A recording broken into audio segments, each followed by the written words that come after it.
एक गांव में रमेश नाम का एक आदमी रहता था। उसने अपने घर के पीछे बहुत सारी मुर्गियां पाल रखी थीं। हर सुबह आंगन में अंडों की भरमार होती थी।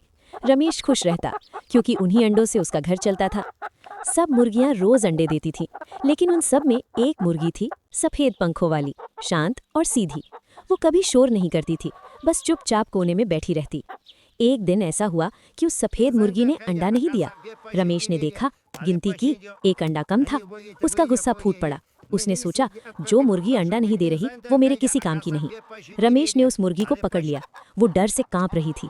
उसकी आंखों में दर्द था, लेकिन वो कुछ कह नहीं सकती थी। रमेश ने उसे बहुत मारा। लाठी पड़ी, पंख बिखर गए, मुर्गी जमीन पर गिर पड़ी। अगले दिन सुबह रमेश फिर अंडे लेने गया। उसने देखा, उस सफेद मुर्गी ने अंडा दिया था, लेकिन वो अंडा खून से सना हुआ था।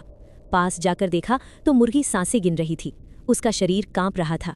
तभी रमेश को गांव के बुजुर्ग ने बताया, कल रात वो मुर्गी बीमार थी, वो दर्द में थी, फिर भी उसने अंडा दिया। रमेश की आंखें भर आईं। उसे समझ आया कि लालच ने उससे इंसानियत छीन ली थी। कुछ देर बाद वो मुर्गी हमेशा के लिए खामोश हो गई।